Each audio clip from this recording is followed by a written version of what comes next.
Ya, pemirsa, 34 provinsi di Indonesia rawan penyakit demam berdarah dan 4 wilayah diantaranya ditetapkan status kejadian luar biasa. Ya, sejak 1 Januari 2019 hingga 29 Januari 2019, Kementerian Kesehatan mendata penderita kasus demam berdarah secara nasional mencapai 12.000 lebih penderita dan korban meninggal mencapai 115 orang di 34 provinsi.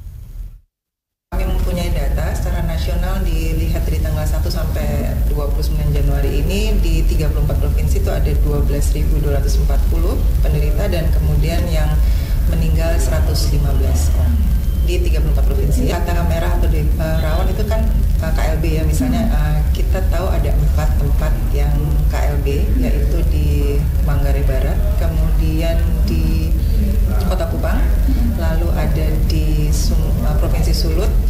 Satu lagi sebetulnya ada di Kabupaten Kapuas, tetapi tanggal 2 Januari kemarin kabupaten tersebut mencabut karena sudah bisa diatasi. Ya, pemirsa, jumlah pasien penderita DBD di sejumlah daerah terus mengalami peningkatan. Data Kementerian Kesehatan secara nasional, korban meninggal dunia akibat demam berdarah mencapai 115 orang. Ya, lalu mengapa kasus demam berdarah terus meningkat? Telah ada rekan kami Igusti Ayu langsung dari Gedung Kementerian Kesehatan Jakarta Selatan. Silakan rekan Ayu dengan laporan Anda. Ya, terima kasih Reva dan Vandana. Benar sekali bahwa Badan Meteorologi, Klimatologi, dan Geofisika memprediksi puncak musim penghujan ini dari Januari hingga akhir Februari 2019.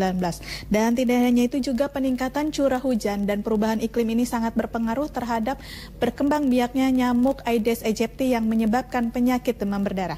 Seperti apa penanggulangan dan langkah antisipasi yang dilakukan oleh Kementerian Kesehatan terhadap penyakit demam berdarah ini, saya sudah bersama dengan Kepala Biro Komunikasi dan Pelayanan Masyarakat Kementerian Kesehatan Republik Indonesia, Dr.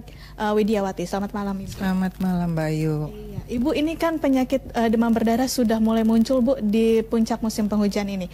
Dibandingkan dengan tahun 2018, seperti apa sih, Bu, penyakit demam berdarah ini, Bu? Kalau di 2018, menurut data dari nasional itu sekitar 65.000, tapi kami berharap di 2019 tidak akan melonjak terlalu besar, Mbak. Langkahnya seperti apa sih, Bu, yang diantisipasi untuk Kementerian Kesehatan terhadap penyakit demam berdarah ini, Bu? Baik, sebetulnya sejak bulan November tahun 2018, tepatnya tanggal 22, kita sudah mengeluarkan berdasarkan surat edaran Menteri Kesehatan kepada seluruh gubernur untuk mengantisipasi tentang demam berdarah ini. Dan kemudian surat tersebut juga ada tindak lanjutnya, surat dari Dirjen P2PL ya, Mbak ya.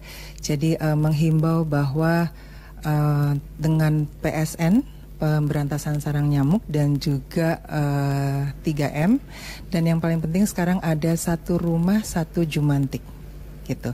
Kemudian juga di daerah-daerah dibuat Pokja DBD. Lalu ada juga koordinasi dan juga komunikasi dengan dinas-dinas kesehatan provinsi, kabupaten, dan kota.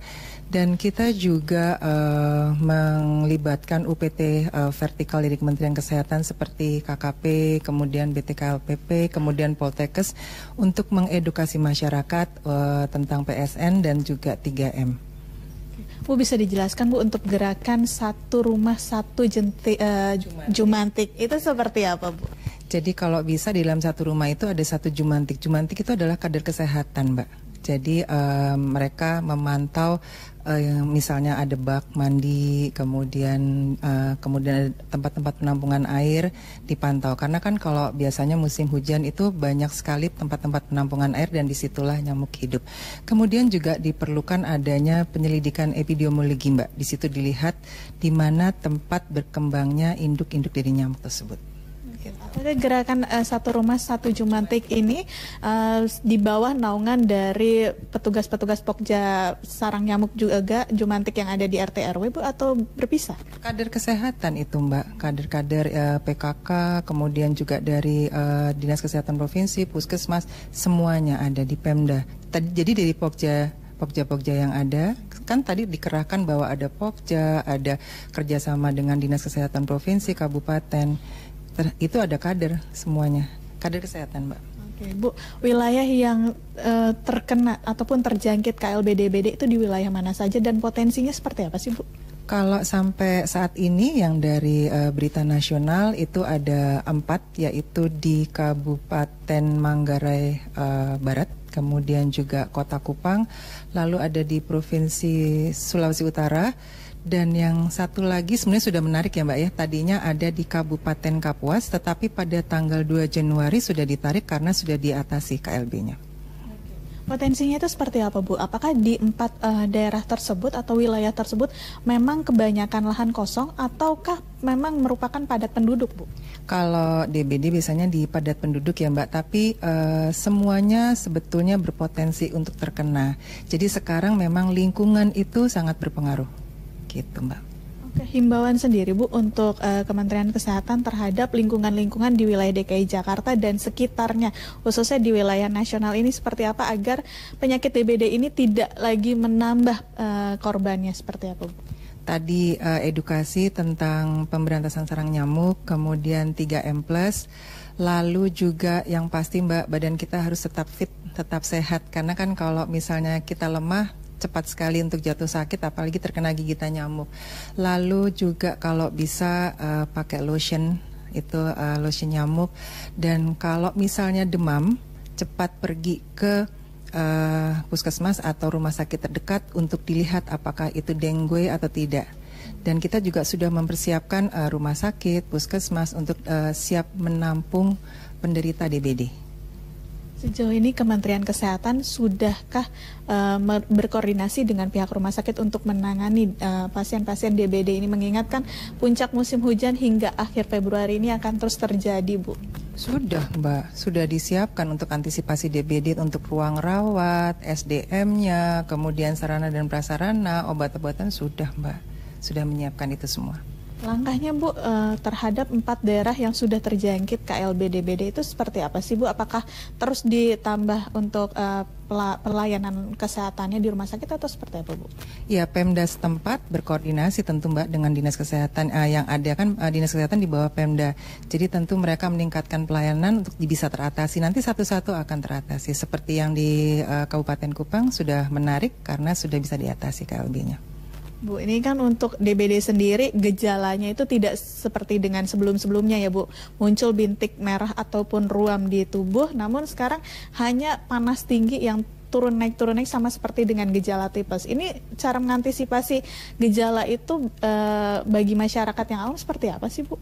Tadi itu begitu demam tinggi cepat ke pelayanan kesehatan puskesmas atau rumah sakit terdekat supaya kita tahu bahwa itu dengue atau tidak. Itu Mbak, gitu aja. Stoknya sendiri nih Bu, stok darah untuk stok kebutuhan darah atau trombosit di wilayah nasional ini sudah tercukupi belum sih Bu, mengingat DBD ini kan masih akan terus terjadi ya Bu ya? Sampai sejauh ini bisa teratasi Mbak. Oke, siap, terima kasih Bu Widya atas waktunya. Ya, Reva dan juga Vandana mengingat bahwa puncak musim penghujan ini akan terus berlanjut hingga akhir Februari 2019. Diminta oleh Kementerian Kesehatan menghimbau seluruh masyarakat untuk tetap menjaga lingkungan, baik itu genangan-genangan air yang berada di bawah pot maupun di bawah kulkas, serta untuk terus menguras dari got-got dan juga genangan-genangan yang ada di rumah. Demikian laporan kami, kita kembalikan ke Reva dan Vandana di studio.